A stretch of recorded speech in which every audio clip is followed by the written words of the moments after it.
It's a real honor to serve. Kind of everything under the sun can come under a commissioner, but I think it's probably the most powerful political position in the state of Texas. A politician's probably 5 years behind most people in the neighborhood about what needs to be done. There are so many stories that are not told, and it's sometimes what's not written or said that needs to be said. If your intention and your heart is not just on political gamesmanship, you can work with anybody and try to get something done if you are a servant leader. I didn't think I'd grow up freeing slaves. I didn't think I'd ever grow up starting a radio station. So I've stopped over planning and just go where I'm needed. So I don't know where the future will be, but I'll go where I think I'm needed.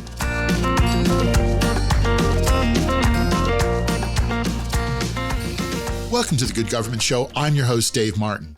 Working hard is all Bexar County Commissioner Tony Calvert knows how to do, really, and this is in San Antonio, Texas. He's a nonstop advocate and, well, he's tall, so he stands out.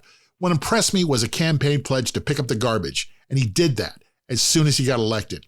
He's done a lot, and he does a lot. He established an anti-slavery group and worked on human rights in the new nation of South Sudan and in Burma.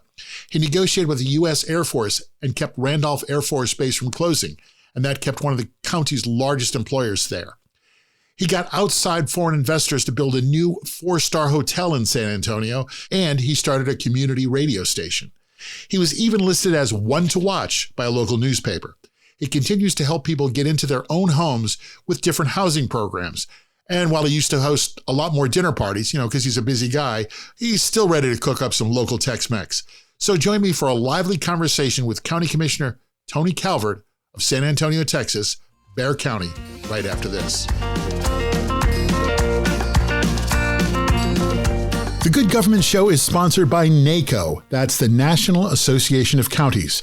County government is actually the oldest form of government in the United States, and it touches more people directly. Roads, highways, hospitals, schools, recycling, law enforcement, water and sewers. In most of the country, those services are maintained by the county. That's county government. NACo is a nationwide organization that represents all 3,069 counties across the USA. NACo helps county government work better together through things like sharing best practices, because when county government works well, that's just good government. Welcome to the Good Government Show. I'm Dave Martin, and I'm very happy to have Tommy Calvert with me. He is a county commissioner from Bexar County, which is San Antonio, Texas. Welcome to the show. Welcome to the conversation. It's good to be with you from our days in Maryland, up in the capital area. Yes. We met a couple of conferences ago in Maryland at a NACo convention. And one of the reasons why I really wanted to talk to you and I wanted to include you in this was because you told me a pretty incredible story. I'm going to get to that in a minute. But first, let me just, if you would, just kind of run through. You have a lot of jobs. You're a District 4 county commissioner. What else are you doing for the county? Yeah. So as a Precinct 4 commissioner, every county in the United States is different, right? Their systems are different. In Texas, we're in charge of Homeland Security and emergencies. We're in charge of roads and bridges and law enforcement for areas that are not in a city. We call those unincorporated. I think you have that in a lot of counties around the United States. We oversee elections, marriage, divorce, the justice system. So we oversee the budget. It's probably the biggest thing that we do. The district attorney, the sheriff, the probation, juvenile probation, constables, justice of the peace, county court judges, the entire system of justice, and healthcare. So we have the Bexar County Hospital District, known as University Health in our brand name, but that's got a huge hospital. I'm building 2 new hospitals, 2 $500 million hospitals. You're building 2 hospitals? Yes, those are my babies. I worked 7 years on one in Selma in my precinct. We bought 41 acres of a racetrack's old parking lot. Oh, nice. And we were building about a 6-story, $500 million hospital. This was kind of in response to the pandemic. I was concerned about staffed hospital beds and ICU, and then one by Texas A&M San Antonio in the very deep South Central area. But we're in charge of mental health care. We're in charge of the Agricultural Extension Service and venues and flood control. So there's many, many things. We oversee annually in San Antonio, Bexar County, about $6 billion worth of stuff dissipated amongst a couple of different pots of funding, and it's a real honor to serve. It kind of everything under the sun can come under a commissioner, but I think it's probably the most powerful political position in the state of Texas, because for every bill a congressman can pass, I can fund and create about 300 programs with all the work they have to do with 400 plus people and the president. I actually just have four other commissioners that I have to get to, 3 votes, and then I've got what I need done. So we do a hell of a lot, very responsibly. It's kind of like the Senate of local government, and all of us are equal, 4 commissioners, 1 county judge, but we all sit on the dais of the quote unquote commissioners court as equals. So like the Senate, we have the ability to put things on the agenda, take things off the agenda, block things like that. So it's a great position. And you're also the county judge. I'm an interim at the moment. Our county judge was at the Capitol testifying because, unlike a city council person, I can't create new ordinances. If I want to get a new law or ordinance, I have to implement the laws of the Texas legislature locally. So I have to get the entire Texas House and Senate and the governor to sign it. I did with our trash program that you and I talked about. But we're going to get to that in just a minute. Yeah. Yeah, he was up in Austin testifying, and he had a bad fall where he tore his meniscus, he fractured his ankle, and he's on pain meds. So he transferred his power to me in the last commissioner's court meeting, and so I am doing 2 jobs at the moment, but enjoying it. And I hope that. Well, from what I've read of your resume, you have more than 2 jobs, but we'll talk about that. So one of the things that when we met, I told you what we were doing, the Good Government Show. We were looking for government projects. And you told me, I thought was a pretty incredible story. You ran on a campaign issue and you kept your campaign promise on day 1. So what was your promise and what did you do? I promised that the day after I was elected, I'd be back on doorsteps getting to work. And I did that. And what was the work you did? Well, we went into the most crime high area in my precinct where trash was literally stacked 6 feet high because the counties, the unincorporated county, to most of the one wonders, especially a guy from Brooklyn, New York, how do you have trash piled 6 feet high? Well, again, we've had it during garbage strikes here, but that's okay. Yeah, there you go. That's one way. Yeah. The other way is, the majority of the state of Texas is rural, right? So I said, I implement the laws of the Texas legislature. So most of the state of Texas doesn't want heavy-handed government saying, you need to have a trash mandate and to clean it up. They'll burn it, they'll compost it, they'll do whatever. So we're a big urban county. We have over 2 million people. And so we had to say, legislature, give us trash authority. But that comes later, but I went the day after and I began to, again, survey and hone, and I asked people, what are your top 3 issues and concerns? It was raining.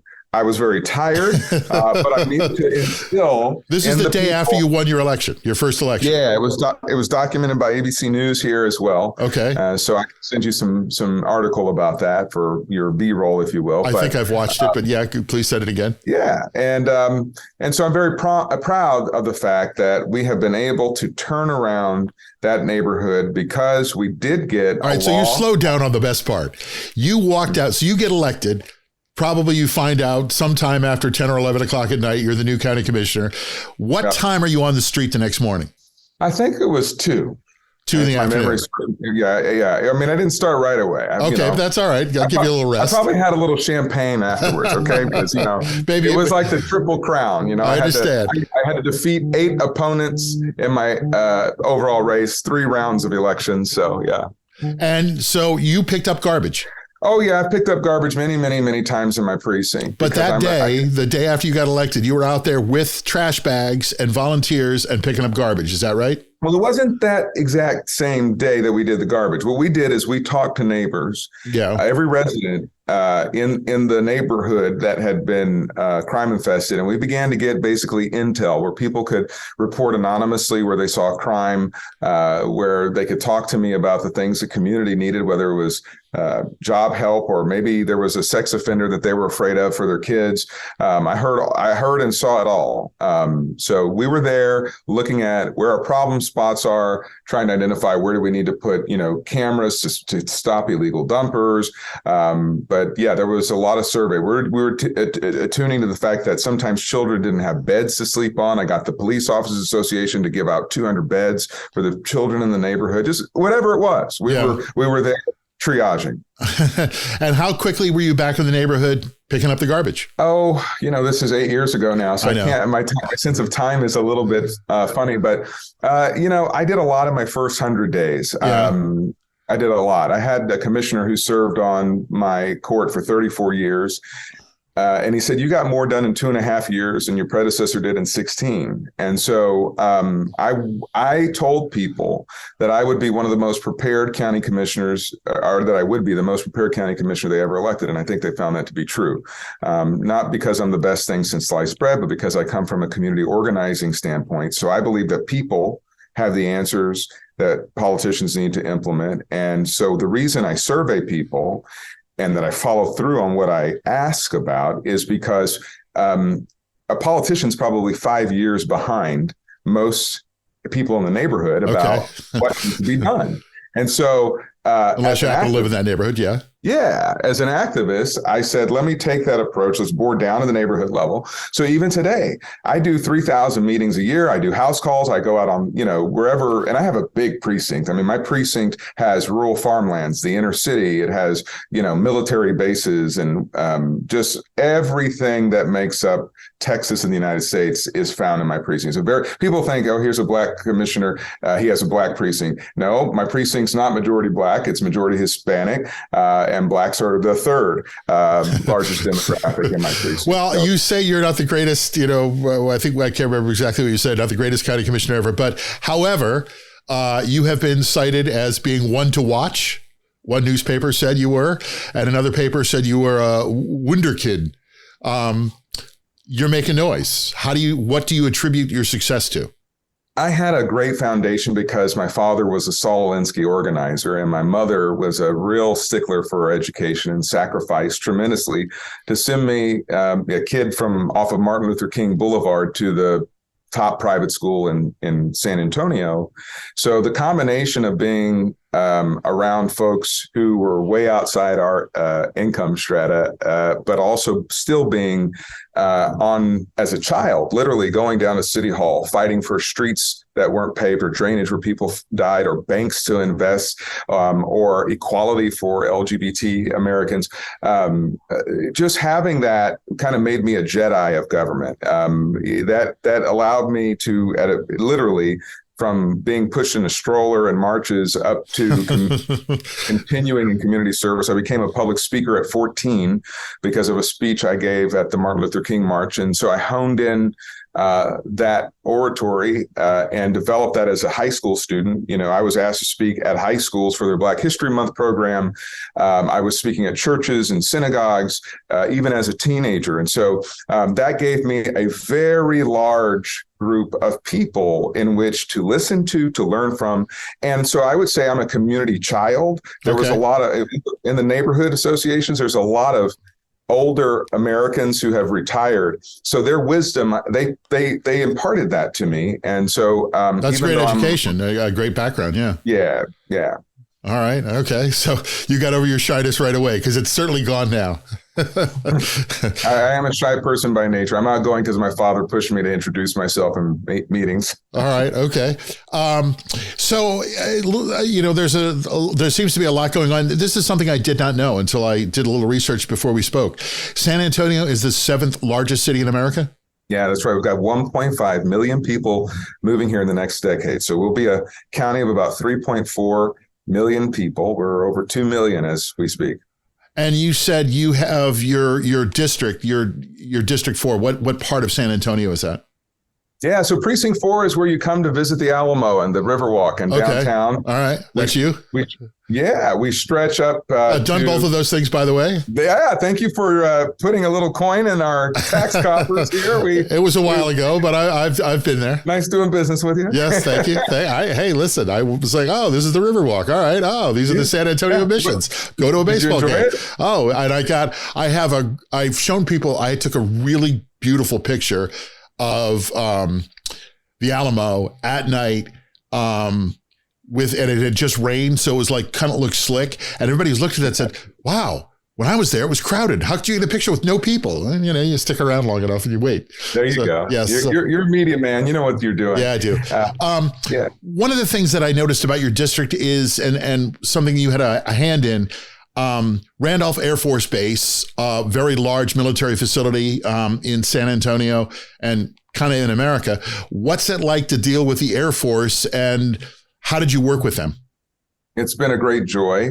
They're our number one employer. And Randolph Air Force Base in particular is our sixth largest employer. The military overall, as Military City USA, one time we had 5 military installations here, but we've had some transition and closures of some.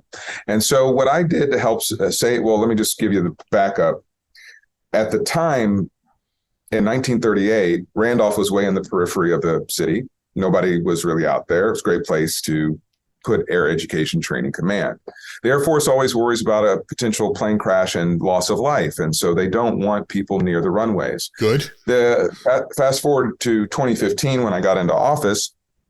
Someone tells me, "Hey, Commissioner, one of your duties that you have to chair is this joint land use study to get consensus with the development community, the neighbors, the cities, the community at large, the military base about how do we use the land around Randolph." And we were able to do that. We acquired about 75 acres of land in what they call the clear zones and accident potential zones. And as a result, Randolph went from where the Secretary of the Air Force told the commander, General Eisler, who I worked with, to prepare to move the Air Education Command for the Air Force from San Antonio elsewhere, and then we were able to save it. So that is my proudest moment as an elected official. Were there any people that you had to move, relocate? Everyone was willing to, yes, but it was a volunteer program. It was not a forced eminent domain thing. People raised their hands and said, "Yes, I'm interested in someone purchasing." And so we went through the process. And it's no fun to live at the end of a landing strip. Sorry? I said it's no fun to live at the end of a landing strip, so I'm sure they were happy to move, right? You kind of sign up for that. I mean, to give you a perspective of how many airplanes fly out of Randolph, our San Antonio International Airport has 14,100 flights, probably more now. This is the last time I looked. But back then, it was like 220,000 flights coming out of Randolph, just to give you a little perspective. So we call that jet blasting off the sound of freedom. Okay. Positive spin. Very nice. There you go. Is it a challenge as a county commissioner to work with another branch of the federal government, the U.S. Air Force? Oh, sure. I mean, or are they good partners? I mean, how's that relationship? I was very fortunate that the relationship, I mean, we are Military City USA because we embrace and really tell our military, we know sometimes you can't lobby for certain things or say certain things because of your rules. But if you want to whisper it to us somehow, little birdie tells us, we'll advocate for you.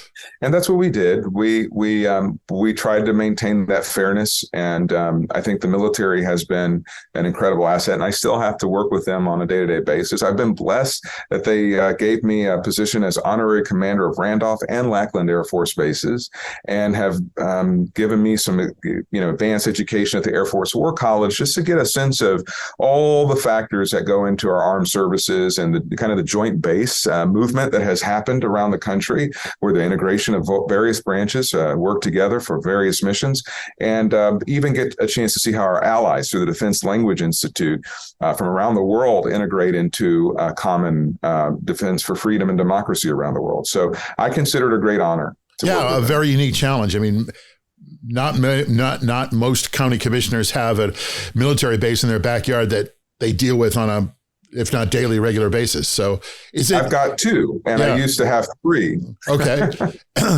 Does that make it more difficult? Is it a hard thing to manage? I haven't found it hard, but maybe that's because I specialize in my academic background in global conflict, peace, and negotiation studies. Okay. So there's big challenges because, for example, the legislature got rid of restrictions on fireworks. And so all of a sudden, after they passed a bill that just let fireworks stands go up anywhere, they were outside of an Air Force base's airstrip. And the Air Force was like, holy cow, man, give us a little bit of distance before your pyrotechnics.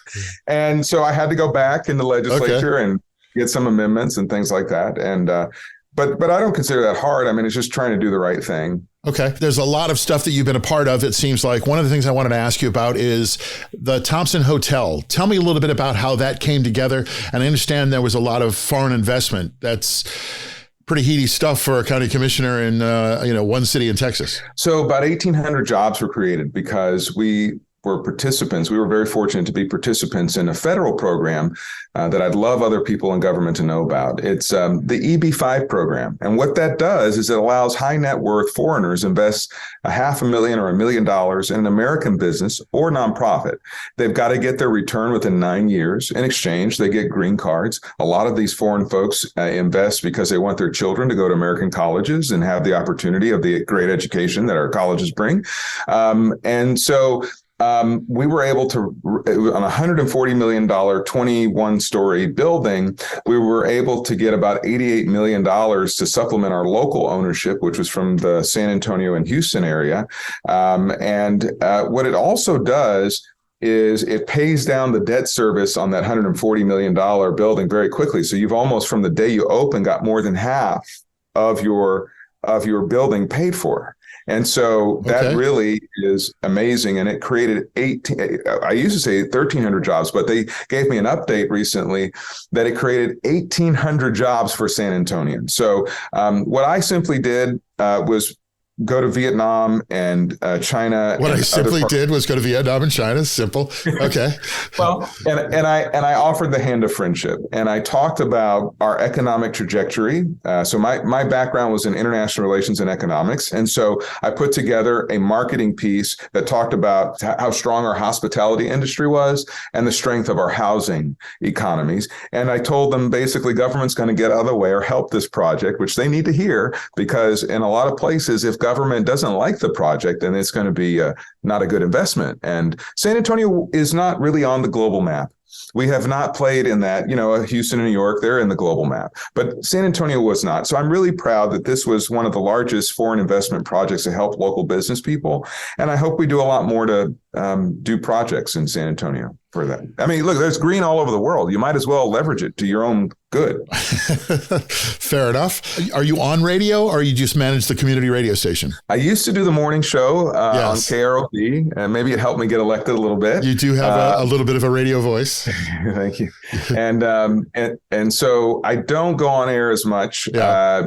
Most of my background is just as the general manager and founder of the radio station, San Antonio Community Radio, KROV, which stands for Restore a Voice. But I am feeling the need to get back into broadcasting and media, because there are so many stories that are not told, and it's sometimes what's not written or said that needs to be said.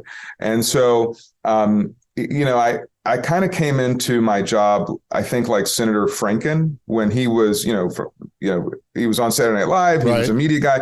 He didn't want to be on the press all the time. He just went to work, and he wanted to let people know, I'm really here to work the job. I'm not here to be a Twitter politician or whatever, media mogul. And I did the same thing. I had a lot of relationships in media, but I really did not do a whole lot of interviews. I probably didn't get covered as much for the things that I did. I just did the work.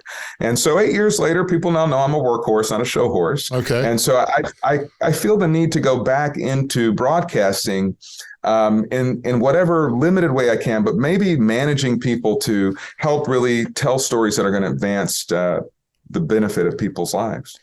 So we've talked a lot about things you've done. What are the things you're working on now? What good government are you bringing to the people currently?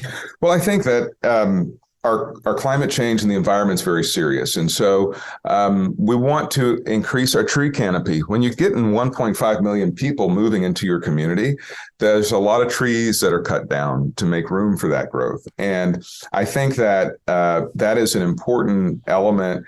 We're also working on a rail line between Austin and San Antonio and seeing if we can get some options there. The governor has a lot of power to make that happen. We'll see in this budget in the next 3 months if he does.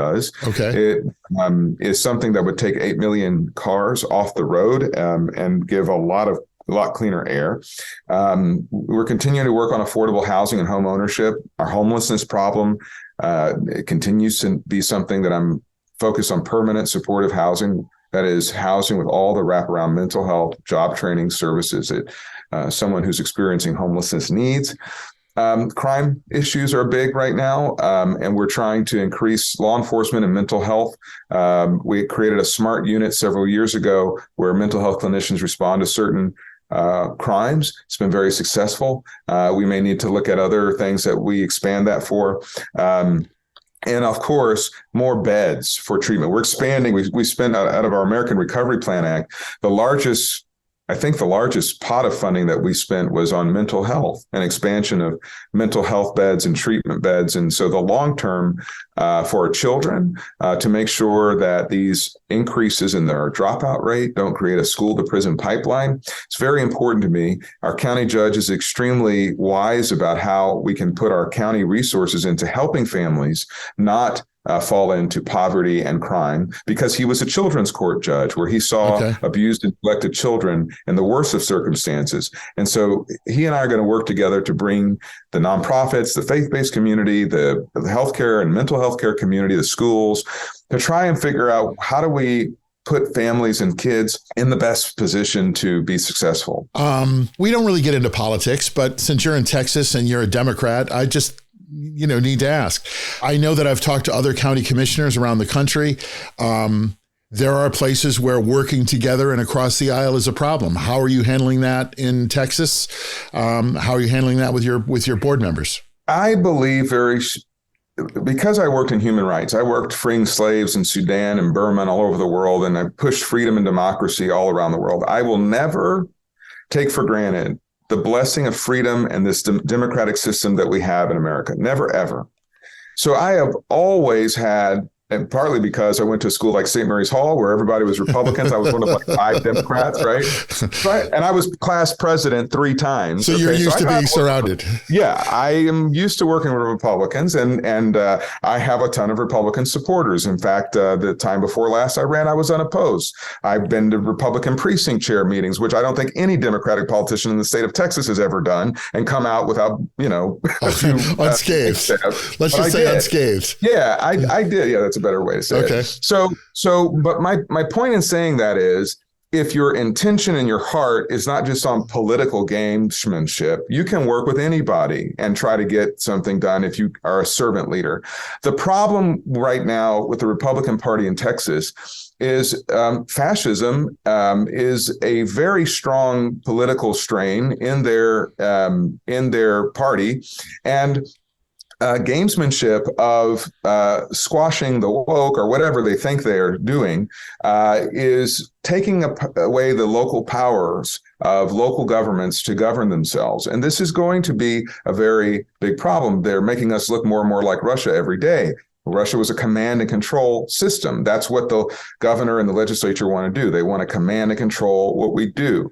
It's funny, sometimes the far right and the far left meet at the same place in politics. And I think that for the future of government and politics in America, the 2 strands of energy that we have to fight are socialism and fascism. They're both going to be where the energy of the parties go. And America has been a steady ship because it has not gone all the way one way or the other. It's tried to stay pretty well in the middle. And so when we start tampering with the institutions and the constitutionality of the way we play between the executive, legislative, and judicial branches of government, you've got a real problem on your hands. But I'll be there as someone who has fought against systems of fascism, dictatorship, and socialism to give Americans a little history. Let me give you the best book you can read about this right now. Okay. The fascism part is by Madeleine Albright,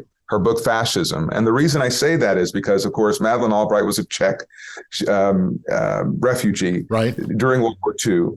And she lived through it. And she gives the specific wording that was used by Mussolini and Hitler that's now being used in the Republican Party today. She comes from a professor's standpoint. At Georgetown, of course, our distinguished Secretary of State. So you will not find someone who has all 3 of those lived experiences educating you on what fascism is doing to American politics.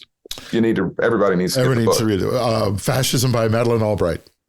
Mm-hmm. So I see a picture of a basketball team behind you. What do you do for fun? You're a busy guy. What do you do for fun? I used to play basketball when I was a little younger. I had one game with like Julian Castro. I was a deputy campaign manager to him, and I looked like Kareem Abdul-Jabbar. I made like 17 points in the game, but that's like a total fluke because I was a defensive player, not offensive player. Or it was just how bad the rest of my old team was. But so I like to travel. I used to cook a lot, but I don't have a lot of time I used to have dinner parties and things like that. But I like to have a good time with friends and family. And where do you travel to? Where have you been lately? So I just got back from New Mexico. Okay. I took my mother on vacation. All right. She takes care of my stepfather who has dementia. And I said, Mom, you need a break. And so we went to Albuquerque and Santa Fe and Chimayo, the church at Chimayo.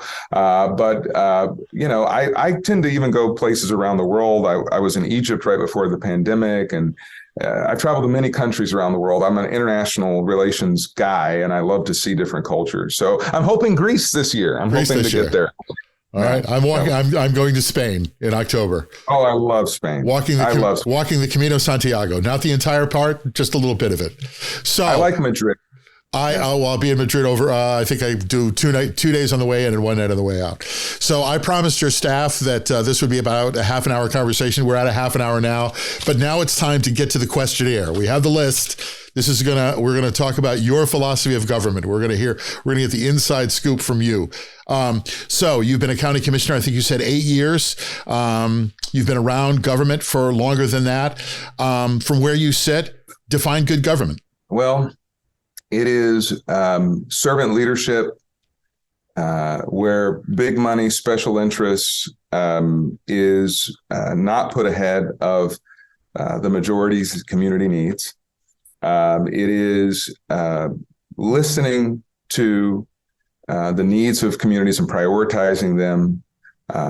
It is making sure that people are empowered not just to have government do everything for them, but to empower people to petition their government to make it work for them. So I think that it's a dichotomy. For example, when I lived in France, I studied the building of the European Union in college, and I wanted to do a book report on community service. And my teacher, we struggled with this term because in France, there is no such thing as community service because it's a socialist democracy and the government does everything for you. And so I think there's something very powerful that unlocks in the human spirit when we can help each other. I think in many ways, government should be doing more to help people. But at the same time, when we have community service organizations and NGOs that fill in those gaps, there's something very powerful about the connectivity of each other and humanity that is unlocked. So how do you judge your success in providing good government? What do you use as your personal yardstick? I have used, did I follow through? If I made promises, did I keep them? And I'm very proud to say I have kept all of my promises since being elected 8 years ago. So I probably have to make a few more. I guess this isn't a problem for you, but the next question on our questionnaire is, if your citizens, if your voters, if your people in your district aren't getting good government and feel like they're not, how should they hold you accountable? Tell me.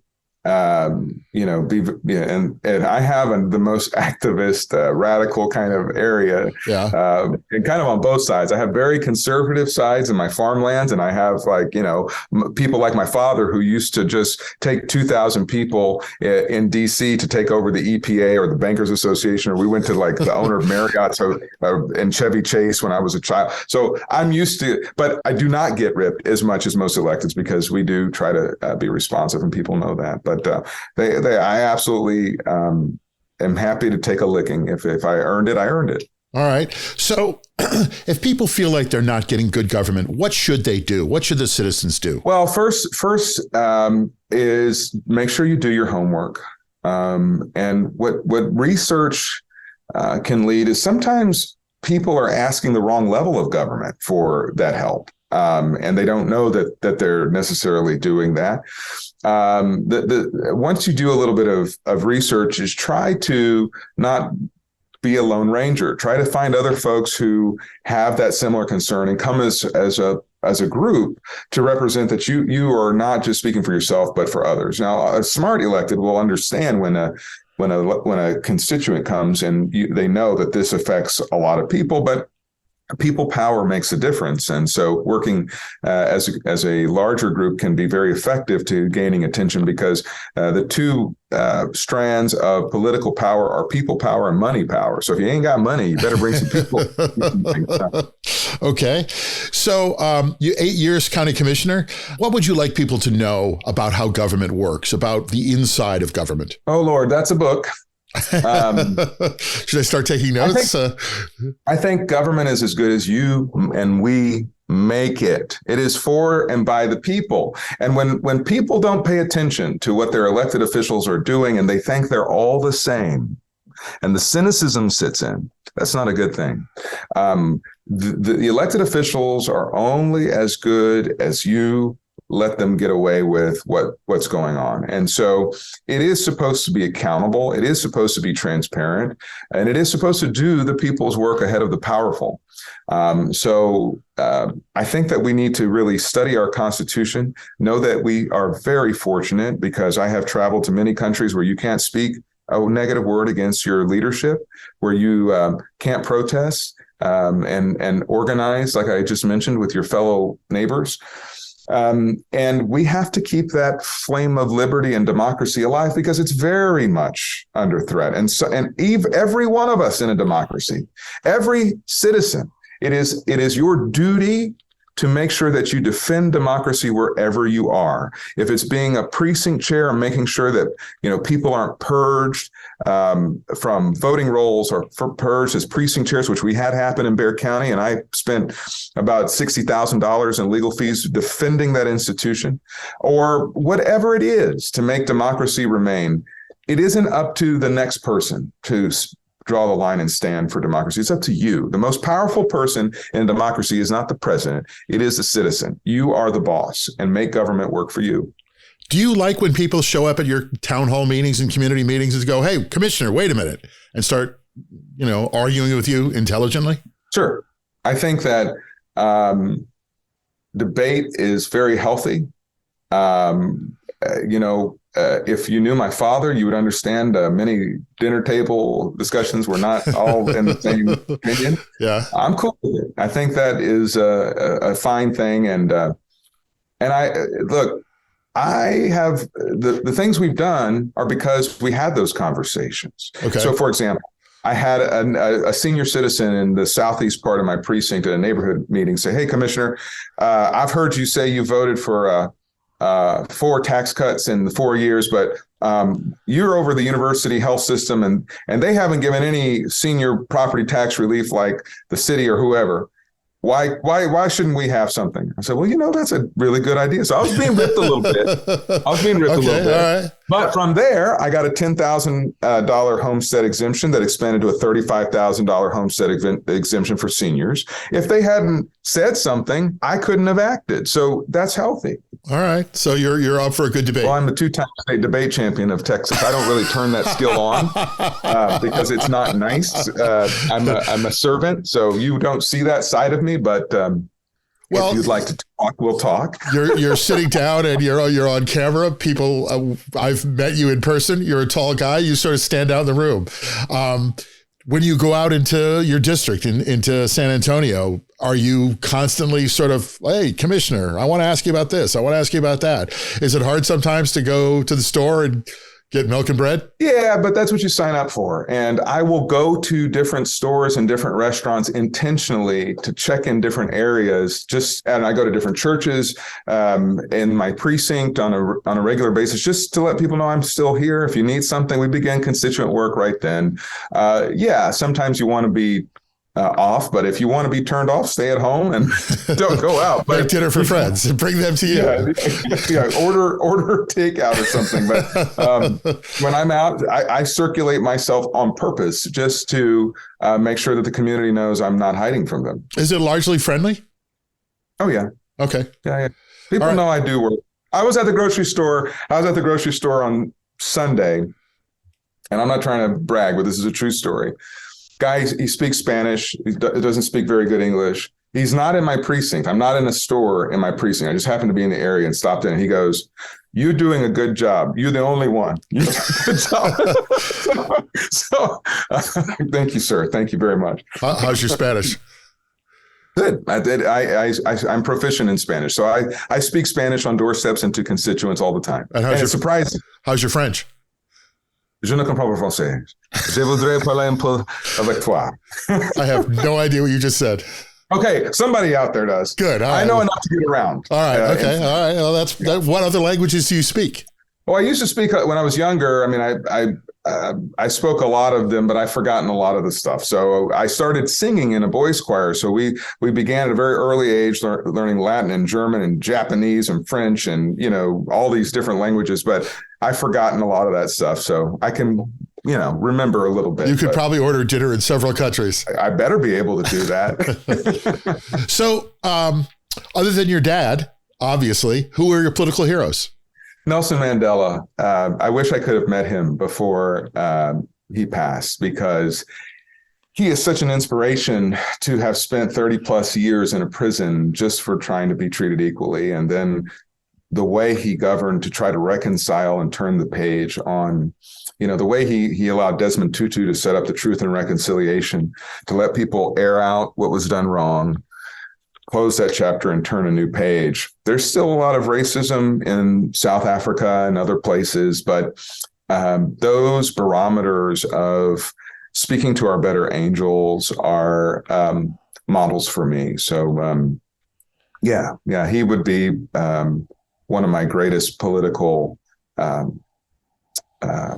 mentors. If I got to be mentored by him, now I got to read and the depths of presidential records. Yeah. And it sounds like your dad was pretty influential as well.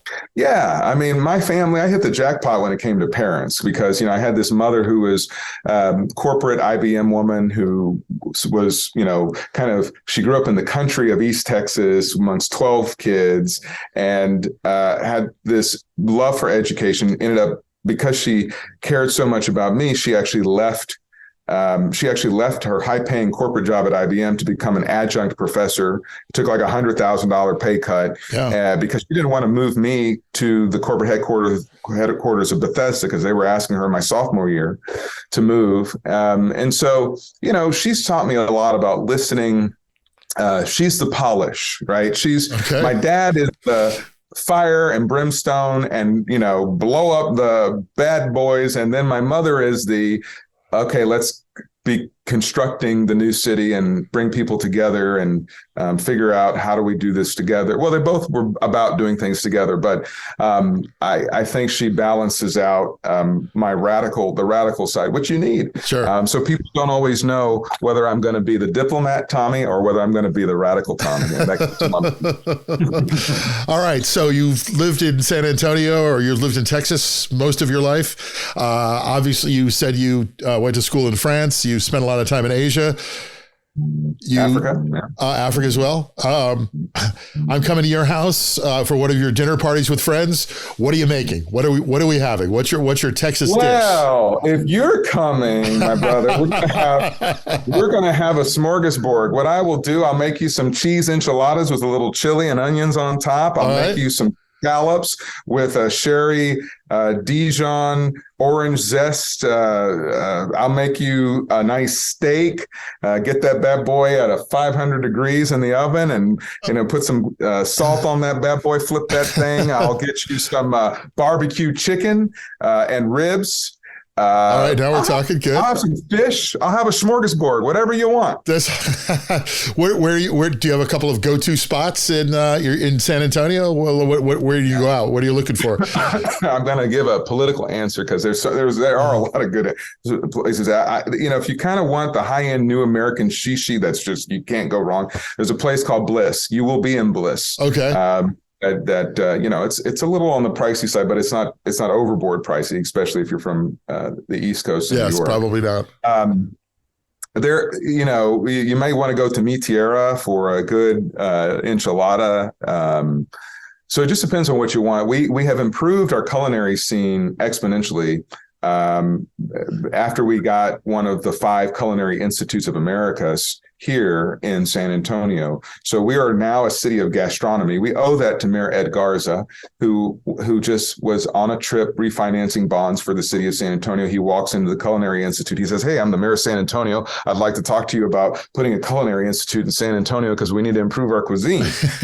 Isn't San Antonio sort of like ground zero for Tex-Mex? Yeah. Oh, man, you will not find any better in the United States. And I don't care what San Francisco, well, Tex-Mex is Tex-Mex. So if you're trying to do Tex-Mex in California, good luck to you. But that's different. Yeah. But I mean, isn't like tamales or something? Weren't they like discovered or created? Yeah. Tex-Mex, tamales, enchiladas, the old tamale queens. I mean, they work San Antonio, the square, and that was the place to go, right? You don't have to just go to the square. You can throw a stone and you're going to find a good Mexican restaurant. So you've been a county commissioner for 8 years. You talked about your background in public speaking. Did you want to always go into elected office? Not always, but did you want to be president when you were growing up? I thought about it for a little bit when I saw the Constitution. My dad came home from being a delegate for Jesse Jackson in 1988 and spoke to my 3rd grade class and explained to us, the process of being a delegate. And he brought back the cool hat. And I thought that was pretty cool. I've had a lot of iterations of work. I've, run a global human rights organization. I've had a business in advertising and PR. I've done a radio station, and I've done business consulting. And so, I've had a lot of thoughts about private sector and public sector things. Being a commissioner was not on my plan. I had a $9 million television show on MSNBC called Slave Hunter. And I was getting ready to take the leading role in that show and have my book published by Simon and Schuster. But, as the good Lord would have it, there was a change, and my predecessor decided to run for county judge, and the seat became open, and I was trying to recruit other people, and I wasn't planning to run for the show. So this was not on my plan. So I've learned to just kind of meditate and pray and go where I'm needed. I didn't think I'd grow up freeing slaves. I didn't think I'd ever grow up starting a radio station. So I've stopped over planning and just go where I'm needed. So I don't know where the future will be, but I'll go where I think I'm needed. Did you want to run for county commissioner, or were you really talked into it? I thought I'd run for state rep first, to be honest. Okay. But people at the time, yes, I wanted to, but and I was being encouraged to, but I was always fortunate when I was helping people in human trafficking out of those circumstances. So I thought, this door, because that stage of my life doing that on a full-time basis had been on hiatus for maybe 5 or plus years. I mean, little intermittent things I would do in the movement. But I thought, okay, I'm being called to, really come back and help this cause in a way that will impact it in a big way. That's where I'm needed in New York. And the long and short of it is I asked God for a sign. I'll tell you what happened. We had a lawsuit filed against our show. We were going to be the Thanksgiving weekend special for MSNBC. And we had a lawsuit filed we were going to air Saturday. We had a lawsuit filed like Wednesday or Thursday of that week. It was bogus, never amounted to anything. It was just complete baloney.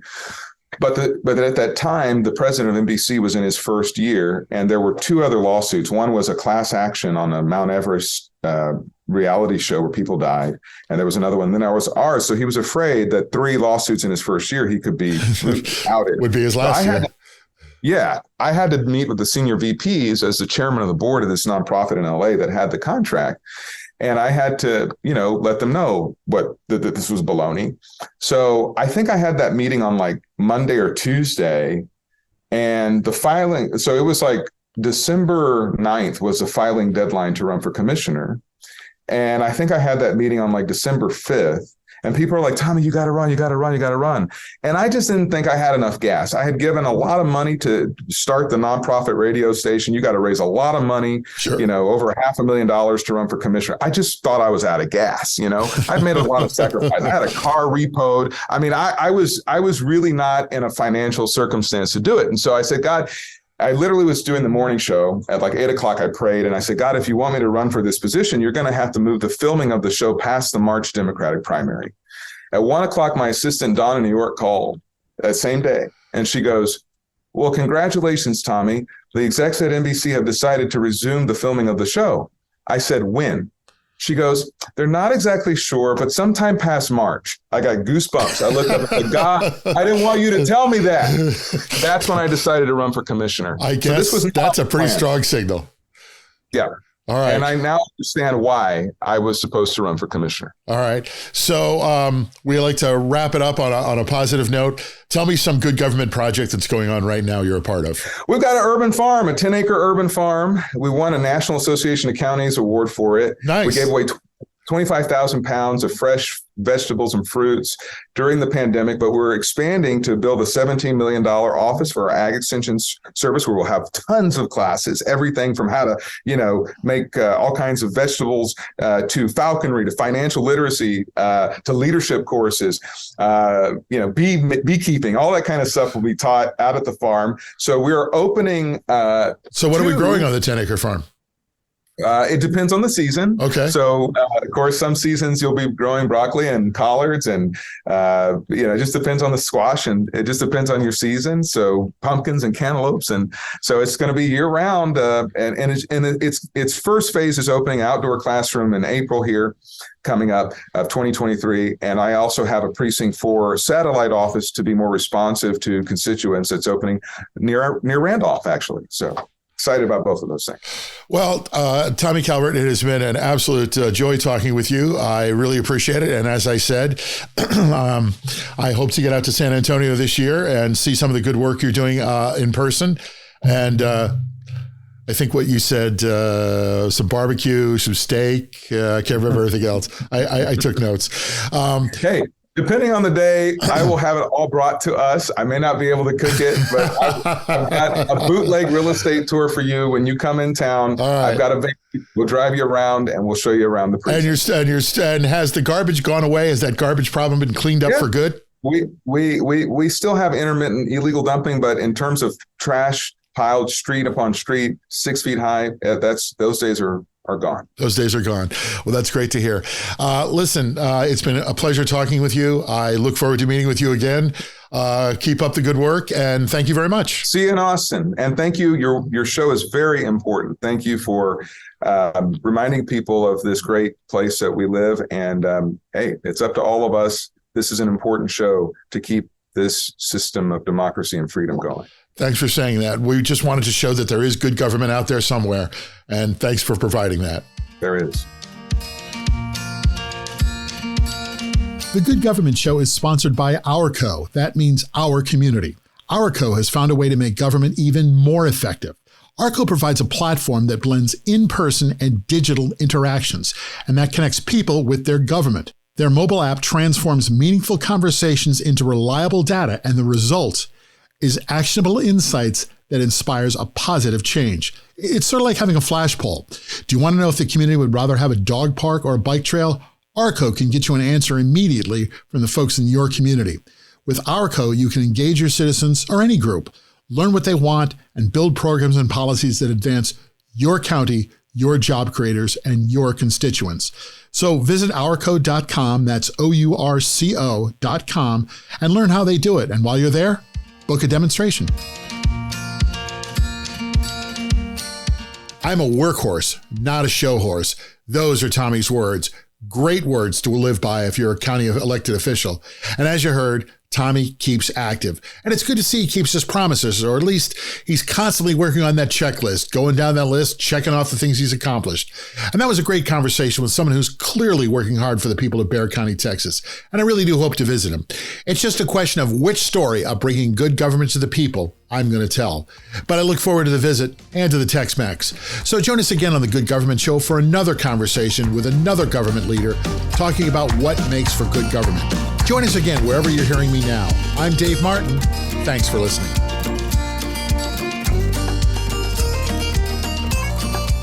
The Good Government Show and A Conversation With is produced by Valley Park Productions. Jim Ludlow, David Martin, and David Snyder are the executive producers. Our editor and producer is Jason Stershic.